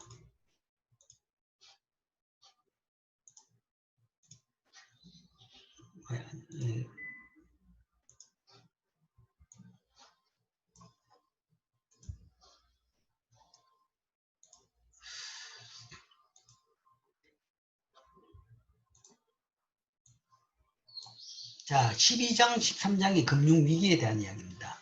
근데 이제 12장은 선진국, 13장은 이제 후진국 두 개입니다. 우리나라 예는 13장에 나옵니다. 그래서 먼저 12장부터 보죠. 선진국의 금융위기. 자, 금융위기란 무엇이냐? 금융위기란 금융시장에서 정보의 흐름이 심각한 정도로 붕괴됨으로써 금융마찰이 크게 증가하고 금융시장이 제 기능을 수행하지 못할 때 발생한다. 즉 금융이 제 기능을 발휘 못할 때를 금융위기라고 합니다. 금융 시스템이 제대로 안 들어갈 때. 예금을 제대로 못할 때는 잘 없습니다. 금융이 제대로 못한다는 것은 대부분 대출이 제대로 안 되는 거죠. 대출을 하고 싶을 때 갑자기 뭐 된다 하더라도 엄청난 높은 이자를 내라 라든지 시장 전반적으로 그런 식으로 대출이 잘 안 돌아가는, 그리고 금융기관들이 부도가 나는 그런 상태가 금융위기라고 이야기합니다. 그래서 금융이 제 기능을 수행하지 못할 때, 그때를 금융위기라고 하는데, 전개 과정을 보면 이렇게 한 3단계로 나누면 첫 번째는 보통 금융위기가 촉발되는 것. 그 다음에 그게 은행 위기로 은행이 망하는 또는 망할 지경까지 가는 은행 위기로 갔다가 그 다음에 뎁 디플레이션이 발생하는 뭐 이렇게 이제 되면서 이게 악순환으로 계속 그 반복이 됩니다. 세부적으로 보면 처음에 촉발이 되는 것은 일반적으로 신용의 과열과 붕괴입니다. 다른 말로 이야기하면 거품이 생겼다가 꺼지는 겁니다. 신용의 과열이라는 것은 신용의 과열, 신용이라는 것은 소위 대출입니다. 대출을 신용이라고 이야기하죠. 신용 이야기하는데 그건 대출액이 그러니까 시중에 돈이 너무 많이 풀렸다는 거죠. 그게 대출의 형식을 띠든 어떤 형식을 띠든 그러니까 뭐 채권을 발행했던 직접 금융을 통했던 간접 금융 대출을 했던 시중에 돈이 너무 많이 풀렸다. 돈이 너무 많으면 그때는 돈이 어디로 가느냐? 필요한 만큼 더 있으면 그 다음에 사람들이 그 돈과 투자를 합니다. 주로 자산에 가죠.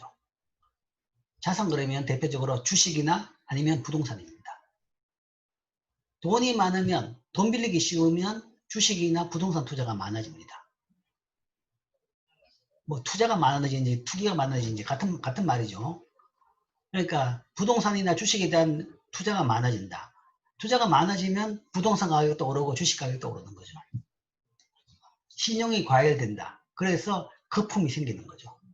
정상적인 것보다 돈이 많으면 자산 가격이 오른다. 주식 가격이 오른다. 부동산 가격이 오르는 거죠. 그러면 정상 이상의 오른 부분은 우리가 거품이라고 이야기하죠. 근데 거품은 속성상 쭉 생기다가 비누 거품을 해보면 자꾸 넣으면 팡 터져버리죠. 금융거품도 마찬가지입니다. 자산거품도 마찬가지입니다. 무한정 오를 수는 없는 거죠. 가다 보면 어느 순간에 그러면 탁 터지죠. 아 이거 너무 높네. 그러면 야 떨어질 것 같다. 떨어지기 전에 빨리 팔고 나가야지. 사람들이 생각이 확 바뀌면 그때는 바로 추락해버리는 거죠. 거품이 붕괴되는 거죠. 신용과열과 붕괴, 이거는 거품의 생성 및 붕괴죠. 그리고 거품이 생성되는 것은 대부분 돈이 많이 풀렸어. 신용이 많이 남발이 돼서 그렇다. 특히 금융자유와 금융혁신 과정에서 신용이 됐습니다. 그 과정 속에서 돈이 굉장히 많이 풀린 거죠. 즉 중앙은행, 한국은행 입장에서는 아니면 뭐 중앙은행 입장으로서는 나는 공급했는 양이 동일한데 왜 내보고 그러냐는 거죠. 공급했던 통화량이 동일한데도 불구하고 시중에서 소위 여기서 나오겠지만 MBO, CDO 이런 걸 만들어 가지고 돈량을 금융 시스템 내에서 뻥튀기를 해버리는 겁니다. 중앙은행의 공급량은 안 늘었는데 시중 전체적으로 투자 액수가 더 늘어나게 만드는 그게 이제 금융 자유화 또는 금융 혁신이라는 얘기죠. 새로운 금융 기법이 나오면서 그게 가능해진 겁니다. 새로운 금융 기법으로 그게 가능해졌고 정책 실패라는 것은 그럼에도 불구하고 그걸 모르고 있었던 거죠. 그럼 그걸 알았다 그러면 그걸 못하게 한다든지 아니면 거기에 따라 더 늘어난 만큼 중앙은행의 공급량을 줄인다든지 아니면 그렇게 하더라도 뭐 제한을 한다든지 그런 걸 해야 되죠. 그걸 못했다는 것이 정책 실패죠. 이래 인해 가지고 신용의 과열과 붕괴죠. 그래서 신용의 과열과 붕괴가 발생하는 겁니다. 이래 가지고 신용이 과열됐고 과열이 이제 이 과정입니다. 과열됐고 그러니까 공급량이 많아 돈이 너무 많이 풀렸고 그러나 거품이라는 것은 언젠간 터지죠. 터지는 것이 바로 이 붕괴입니다. 즉 자산 가격의 과열과 붕괴. 그러고 나니까 다들 불안하죠. 주가가 폭락하고 부동산 가격이 폭락하니까 다들 불안하죠. 불안에 빠지니까 내 재산 잘 챙겨야 되죠. 그러면 떨어지기 전에 빨리 팔아야 되고 그런 것이 소위 붕괴를 촉발시키고 더 빠르게 만들고 그 다음에 내 재산, 내 예금 그게 불안하니까 은행에 돈 찾으러 가는 겁니다. 불안하니까 은행에 돈을 찾으러 가면 바로 뱅킹 크라이시스가 발생하죠. 은행에 맡긴 돈을 찾으러 사람들이 우르르 몰려가면 부분 준비 제도를 부분 준비를 하고 있는 은행으로서는 모든 은행이 흑자 상태에도 부도가 날 수밖에 없죠. 유동성이 부족하니까, 금고 있는 돈이 부족하니까 다들 부도가 나게 되죠. 그러면 은행으로서는 부도가 안 나기 위해서 있는 자산, 없는 자산 다 팔아버립니다. 다 팔아가지고 현금화 해야죠. 그래야지 예금 찾으러 살 때 돈을 줄 수 있는 거죠. 그래야 부도가 안 났습니다. 부도를 막기 위해 가지고 뎁 디플레이션 하죠. 그러니까 뎁을 그냥 가치가 떨어지는 겁니다. 유동화 시키더라도 싸게 판다든지 뭐 이렇게 하죠. 그러면 이 단계가 뭐 악순환을 타기 시작합니다. 보통 이제 이런 단계로 금융위기가 전개가 됩니다. 즉 그림으로 그리면 1단계는 뭐 금융기관 재무 상태가 악화되고 자 시작이 자산 가격이 폭발했죠. 뭐 거기에 따라 불확실한 증대. 그러면 금융기관 재무 상태가 악화되고 사람들이 불안하니까 돈 찾으러 오는 거죠. 그러면 금융기관이 유동성 부족하고 재무 상태가 나빠지죠. 그러면 역선택 및 도덕적 위험의 문제 악화와 대출이 축소되죠. 금융기관에 돈이 없으니까 당연히 대출을 못하는 거죠. 그러니까 대출이 축소가 되고 이 과정에서 역선택과 도덕적 위험이 더 문제가 드러납니다. 그러니까 돈이 풍부할 때는 저런 게 뭔가 하면 어느 정도까지 다 감내하는 거죠. 근데 돈이 부족하면 저런 것만 이제 확 드러나는 거죠. 먼저 약한 고리가 먼저 터지는 거죠. 그래서 게 이렇게 돼가지고 뭐 그 결과 대출이 축소가 되니까 경제 활동이 위축되죠. 기업이 예정됐던 돈이 들어야지 그거 가지고 공장을 짓고 물건을 만드는데 그걸 못하니까 경제 활동을 안 하는 거죠. 못하는 거죠. 경제 활동 위축되니까 또 은행에 기존에 빌린 돈도 못 갚게 되니까 은행들은 또 더 돈이 쪼들리게 되고 은행 위기가 되고 그러면 역선택 및 도덕적 위험 문제가 더 악화되고 또 돈 더 없으니까 대출도 더 못하고 그러니까 또 당연히 경제활동도 더 위축되고 계속 악순환이죠. 그게 심화가 되면 이제 물가 하락까지도 갑니다. 물가 하락. 최근에는 이까지는 안 갔죠. 근데 이게 이제 제일 걱정되는 건데 대공황 같은 경우는 이까지 갔죠. 대공황에서는. 이렇게 되면 결국은 물가 하락이다. 예상치 못한 물가 하락이다. 왜냐하면 사람들이 돈이 없으니까. 그러니까 경제활동을 제대로 못하니까 물건은 안 팔리고 쌓여있고 팔라 그러면 싸게라도 팔아야 되는 거죠. 그러니까 물건 가격을 소위 세일 해가지고 싸게 파니까 물건 가격이 떨어지고 그 다음에 뭐 물건을 살려는 사람도 뭐 그래서 이제 물건 가격이 들어오고 그 다음 뭐 근로자 같은 입장에서도 근로자들도 실업자가 뭐 넘쳐나니까 다들 낮은 임금에도 일을 하겠다. 그러니까 임금도 떨어지고 그러니까 물가가 하락하는 거죠. 물가 전체가 하락하고 물가가 하락하면 또 더 이 문제가 생기고 경제 위축은 더 되고 뭐 이런 식으로 악순환이 계속되는 거죠. 이게 이제 디플레이션까지 가는 국면입니다. 자, 일반적인 그 금융위기, 그러니까 심한 경제 충격은 이까지는 갑니다. 이까지는 가죠. 이까지는 가는데, 이제 이까지 갔다 그러면 이게 대공황까지 간다라고 하는 거죠. 그래서 우리도 98년 금융위기 때, 요까지 가는 걸 막기 위해 가지고 굉장히 그때 긴장을 했고, 노력을 많이 했습니다. 그래서 요 정도에서 스탑이 돼 있지, 이까지 갔다 그러면 회복이 안 되는 겁니다. 이건 악순환에 접어들어가지고. 디플레이션까지 갔다 그러면 그때는 이제 뭐 문제 해결 안 되는 거죠. 그리고 뭐, 뒤 이야기했지만, 미국 금융위기도 이까지 왔는데 여기서 이제 여기 안 가기 위해 가지고 이때 나온 정책이 양적 완화입니다. 양적 완화를 통해 가지고 돈을 퍼부음으로써 디플레이션에 안 빠지도록 그렇게 만들었던 거죠. 자, 이게 선진국의 금융위기 흐름도. 대공황 시기에 어떻게 금융위기가 전개되었고 또한 어떻게 미국 역사상 세계 역사상 가장 최악의 경기 하강이 초래됐는가. 뭐 이거는 여러분들 거시기작에서 충분히 배웠을 겁니다. 시작은 주식시장 붕괴, 그 다음에 뭐 당연히 따라온 은행 팽이, 뱅크런, 은행 부도, 거기에 따라서 주가는 더 떨어지고 뎁 디플레이션까지 발생했다. 그래서 소위 대공황까지 됐다. 일반적인 공황이 아니라 대공황까지 됐다고 할 수 있죠. 그래서 이때 주가를 보면 1929년 금융위기라고 그랬죠. 그때 시작할 때 보면 거의 단기간에 거의 한 40% 떨어졌습니다. 100짜리가 거의 60까지 갔죠. 근데 그 단기간에 그친 게 아니라 계속 떨어져가지고 10까지 떨어졌습니다. 100원짜리가 10원이 된 거죠. 그러니까 주식으로 가지고 있던 재산의 90%가 없어지는 겁니다. 이 정도로 주가가 지속적으로 폭락했다. 그래서 이게 이제 대공황 시장의 시기의 주식 가격입니다. 그리고 이제 신용 스프레드를 본다 그러면, 신용 스프레드라는 것은 그러니까 T빌, 국채, 그러니까 회사채 금리에서 국채 금리를 뺀 거죠. 그 차에 보면 이때 이렇게 많이 올랐다. 그 이야기 이렇게 올랐다는 것은 금융시장의 불확실성으로 인해 가지고 스프레드가 확대됐다. 그러니까 시중 자금 사정이 안 좋다라는 겁니다. 기업에 대해 가지고는 굉장히 높은 이자를 받는 거죠. 국채 이자율은 별 차이가 없어요. 국채는. 근데 이제 기업에 대해 가지고 더 차이가 그렇게 많이 늘어난 것은 기업의 위험도가 더 높아졌다라고 본 거죠. 기업의 부도 위험이 더 높아졌다. 터지고 나가지고 계속 4년 정도까지 이게 계속 올랐다는 것은 수습이 안 된다. 수습이 안 되고 있다는 거죠. 이렇게 해가지고 드디어 이쯤 돼가지고 이제 떨어집니다.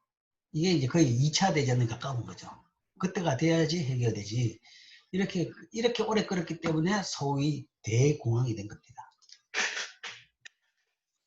또 다른 케이스, 소위 미국 금융위기, 서브프라임 모기지발, 미국 서브프라임 모기지발 세계적인 금융위기라고 합니다. 미국 하나에 그친 게 아니라 우리나라에도 이 때문에 그때 굉장히 주가가 폭락하고 금융사정이 안 좋았습니다. 전 세계적으로 그랬죠.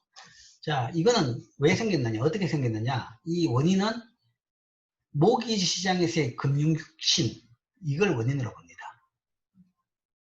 그래서 서브프라임 모기지 발 금융위기라고 이야기하죠.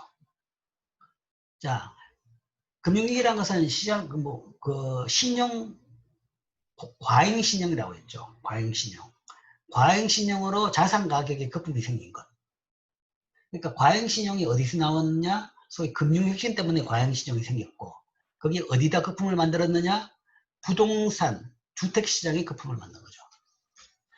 그래서 모기지 시장에서 금융혁신 출신이 출연했다. 서브프라임 모기지, MBO, CDO 이런 것들이 이제 대표적인 선수입니다. 모기지는 우리말로 번역하면 그냥 부동산 담보 대출이라고 보면 됩니다. 근데 앞에 서브프라임은 등급입니다. 신용 등급. 신용 등급이 제일 좋은 등급은 프라임 등급이라고 합니다. 프라임 레이트.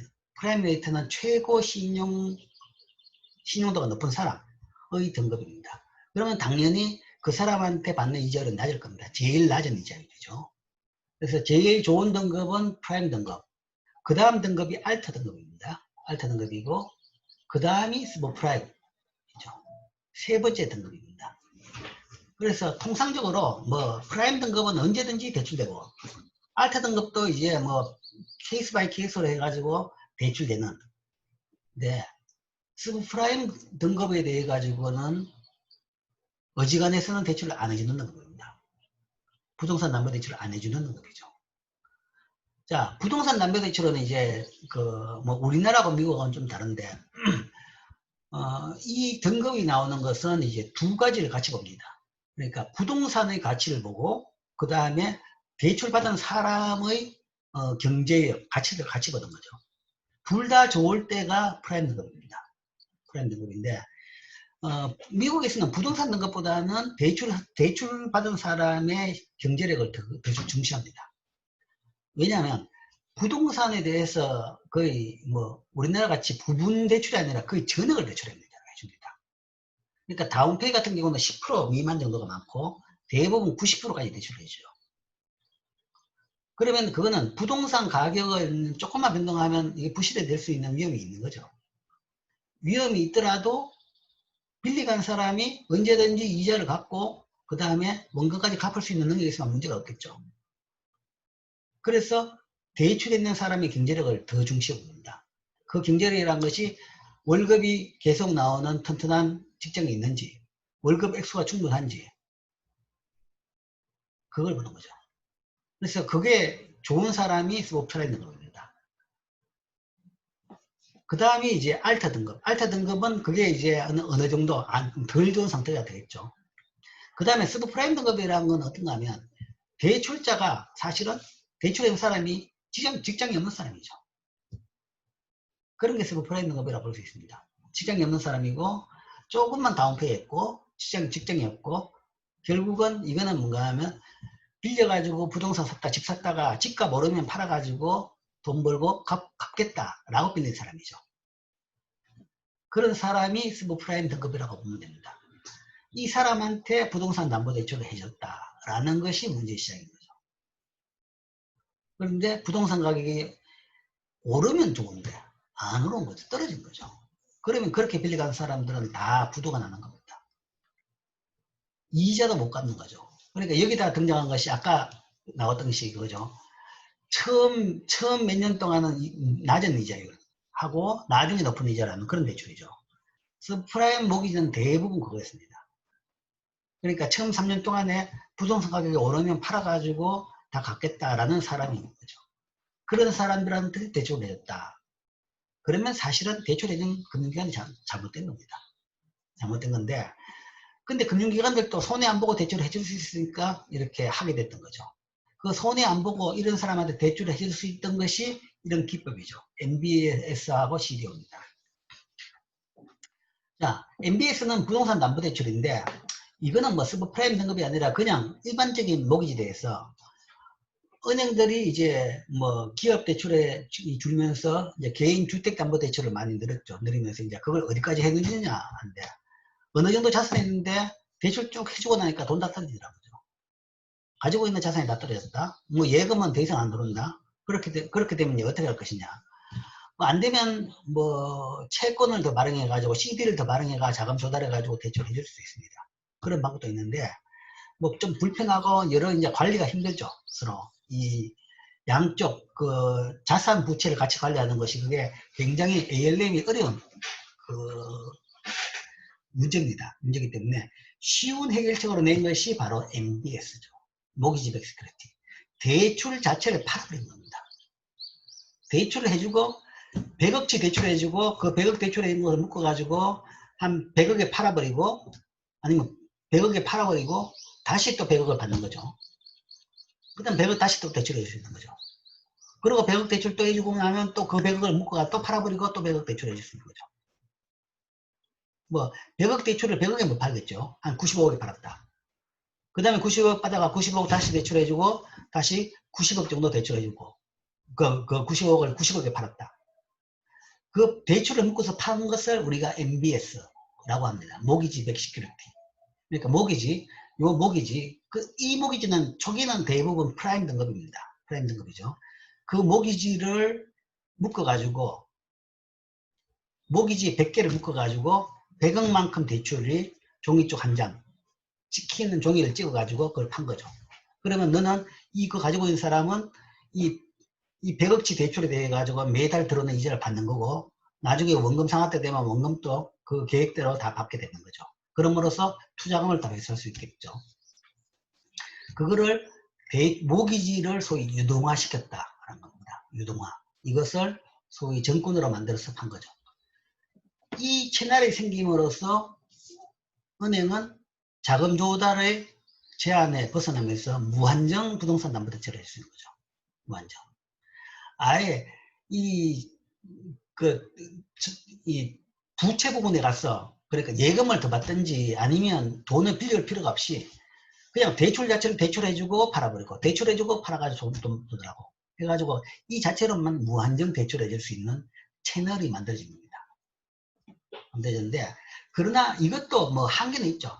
아까 이야기했죠. 100억 대출해주면 그거 가지고 팔면 아마 90억, 95억 정도 되고 그 다음 그거 가지고 다시 또 대출해주면 다시 한 80억, 85억 되고 줍니다. 줄고 그 다음에 MBS가 판매가 또 쉽지가 않더란 거죠. 쉽지 않고 뭐 그래도 프라임 등급에 대한 MBS는 다 잘 팔렸어요. 어느 정도 팔렸어요. 조금 줄어드는 건 있지만 그런데 그래가지고 다 대출하고 나니까 그 다음에는 이제 알트 등급이나 아니면 서브프라임 등급에 대출하겠다고 하는 거죠. 근데 이걸 가지고 알타 등급이나 서브프라임 등급을 대출을 MBS를 만드니까 안 팔리는 거죠. 얘들은 떼물 사람일지 모른다. 그러니까 시중에서 이 MBS가 안 팔립니다. 그래서 어떻게 하는가 하면 CDO를 만든 겁니다. CDO. Collateralized Debt Obligation. MBS를 묶어가지고 새로운 파생금융 상품을 만들었습니다. 뒤에 상세하게 설명하겠습니다. 뒤에 나오니까 그때 보죠. 이런 것들에 따라서 신용이 무한정 제공됩니다. 모기지시장에서의 금융혁신 출신으로서 신용이 모기지 시장에 엄청 돈이 무한정으로 공급됐습니다. 그러니까 주택 가격의 거품이 형성되죠. 미국에서의 현금 흐름 증가로 유동성이 확대되고 서브프라임 모기지 시장 발달로 주택 수요와 주택 가격 상승에 촉진됩니다. 그러니까 그쪽에 대해 가지고 투자가 자꾸 되니까 뭔가 하면 시장은 발전하고 주택은 뭐 자꾸 늘어나는 거죠. 주택 수요가 늘어나니까 가격은 올라가죠. 이게 거품이 형성되는 거죠. 자, 여기에서 이제 대리 문제가 발생한다 라고 하는데, 소위 주인 대리 문제 할 때 그때 대리 문제입니다. 이 대리 문제 발생하는 게 제일 큰 게 사실은 MBS하고 CDO입니다. 차입자는 자신의 상한 능력에 관한 정보를 공개할 인센티브가 없더라.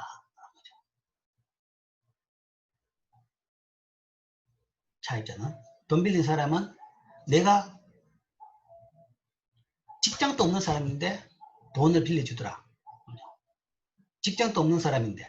옛날 은행 같으면 직장 없는 사람은 돈 절대 안 빌려줍니다. 왜냐하면 이 사람이 돈을 갚는다는 보장이 없으니까. 직장에서 월급이 나와야지 갚구나 라고 빌려주는데, 이제는 은행이 직장이 없어도 돈 빌려줘요. 왜냐하면 빌려줘 봐도 이걸 가지고 MBS나 아니면 CDO를 만들어 버리면 내 책임이 아니니까. 이 사람이 돈을 안 갚더라도 은행의 피해는 없이 은행으로서는 그거를 정권으로 만들어 팔아버리면 끝인 거죠. 나중에 정권 사는 사람이 골치를 앓든 말든 그거는 나누고마의 비즈니스가 되는 거죠. 그게 바로 주인 대리 문제를 만든 겁니다. 차입자는 그래서 자기 상한 능력을 공개를 안 하는 거죠. 공개를 안 하고 중간에 쏘긴다든지 아니면 가라로 뭐 취업정보서를 낸다든지. 그러면 가라로 내더라도 은행원들은 대부분 압니다, 보면. 아니, 한두 번만 전화해보면 다 아는데, 은행은 귀찮게 그것도 안 하는 거죠. 할 필요도 없는 겁니다. 이 사람 해줘가지고 문제가 돼도 내한테는 책임이 아니니까. 그 은행 책임이 아니니까. 그러니까 신용평가 회사뿐만 아니라 상업은행과 투자은행도 정권의 상태에 대한 상태를 평가할 인센티브가 명확하다. 그러니까 은행이 이 모기지에 대한 신용평가를 잘 안 하게 되고, 투자은행도 처음에 투자를 했다가 그 다음 그걸 가지고 딴 사람한테 팔아버리면 끝입니다. 그러면 이 상태에 대해 가지고 평가할 인센티브가 주는 거죠. 그러니까 대리 문제가 생기는 겁니다. 정보 문제의 표면화. 그러니까 CDO가 발행됐는데 과연 CDO 내용이 뭐냐? 뭐 아무도 모르는 겁니다. 모르는 대로 섞여 있고 섞으면 뭔가 하면 진짜 부실 대출이 묶여져 있는 거죠. 근데 부실 대출만 묶여 있으면 좋아요. 그거는 한 덩어리가 부실인데 CDO를 만든다는 것은 부실과 우량을 한꺼번에 묶어버립니다. 묶어버리니까 섞여가지고 어느 부분이 얼마만큼이 부실이고 얼마만큼이 우량인지를 모르는 거죠.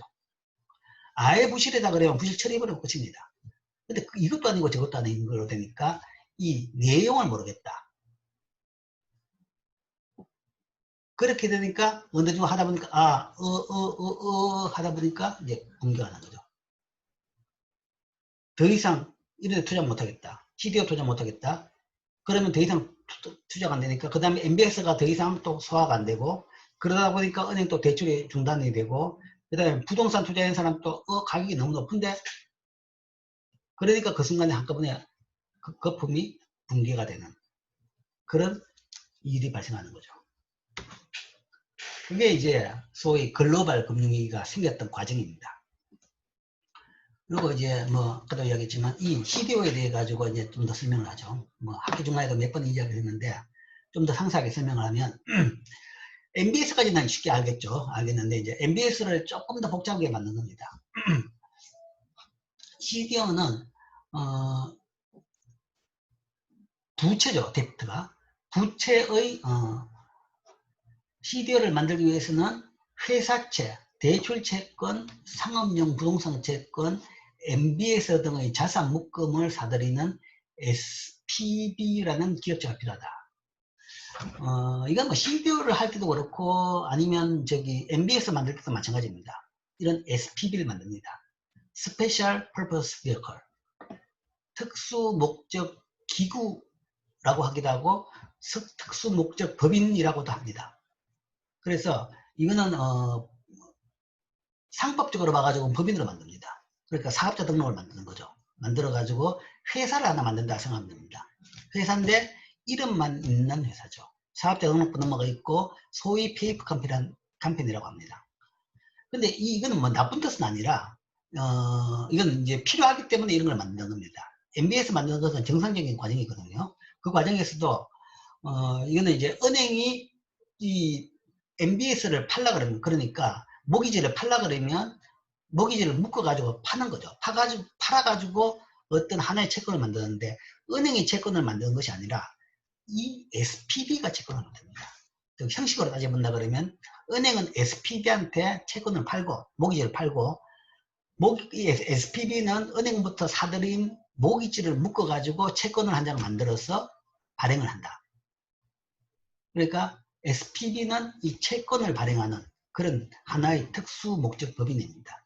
그런 형식으로 페이퍼 컴퍼니를 하나 만듭니다. 만드는데 CDO를 만드는 과정에도 동일합니다. 동일하게 그런 식으로 MBS나 CDO나 다 이런 SPV를 통해서 만드는데 SPV는 그러니까 CDO는 MBS하고 다른 것은 이들 자산에서 현금 흐름을 트렌치라 불리는 여러 집단으로 분리를 합니다. CDO의 제일 큰 혁신을 하는 혁신, 소위 금융혁신이죠. 새로운 기법이라는 것은 MBS하고 제일 다른 것이 MBS는 다 몽땅 묶어가지고 한 장입니다. 한 장이라 생각하면 됩니다. 뭐 10장으로 나눴더라도 다 10분의 1 따름입니다. 근데 CDO는 그게 아니라 이거를 묶어가지고 여기서 트렌치를 5개의 트렌치를 나눕니다. 5개의 트렌치를 나눠가지고 슈퍼 시니어 트렌치라는 가장 등급이 높은 트렌치는 가장 먼저 현금 지급이 완료되기 때문에 위험이 가장 작다.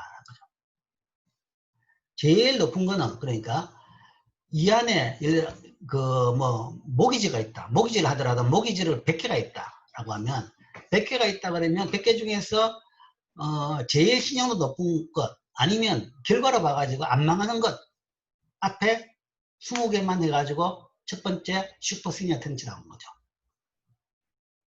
그러니까 안 망하는 순서대로 쭉 내려 놓습니다. 내려가지고 결과가 어떻게 될지 모르겠지만 어쨌든 결과에 따라 그려주는 거죠. 그 이야기는 이걸 가지고 있는 사람은 100개 중에서 80개가 망하더라도 이거는 그대로 투자금을 다 회수합니다. 마지막 20개까지 안 망하면 몽땅 다 받는, 그래서 슈퍼 시니어 트렌치라는 거죠. 가장 먼저 현금을 받고 매달 가장 먼저 이자를 받고 그 다음에 원금도 가장 먼저 받는 제일 확실한 거죠. 그 다음 등급은 그 다음이죠. 그 다음 등급은 21번째부터 40번째고 그 다음은 41번부터 60번까지 그 다음은 61번부터 80번까지 그 다음은 마지막 20번. CDO의 가장 하위 트렌치인 에퀴티 트렌치라는 게 있는데 이거는 마지막 20번째죠. 제일 마지막 100개라 그러면 마지막 20개는 기초 자산에서의 현금 흐름 제공이 중단되거나 채무 불이행이 발생할 때 가장 먼저 돈을 대게 됩니다. 그러니까 80개 중에서 100개 중에서 20개만 부도가 나면 이거는 그냥 빵이 되는 거죠. 빵이 되는 것을 우리가 에코티 트렌치 마지막 20% 있는 거죠. 그래서 이자율이 가장 높으면 너무 위험하기 때문에 잘 그려지지 않습니다. 이렇게 나눠가지고 100개를 묶어가지고 채권을 5개를 만듭니다. 채권인데 등급이 1, 2, 3, 4, 5. 자, 누구죠?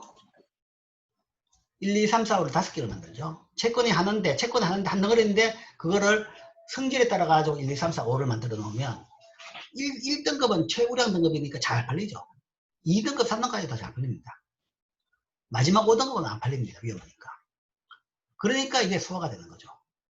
여기다가 그러니까 이 100개지만 100개 중에서 한 절반은 서브프라임 놓더라도 한 3분의 1만 알트를 집어넣는 거죠.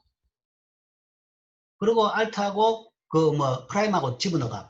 절반은 프라임하고 알트 집어넣고 절반은 슈퍼프라임 집어넣었죠.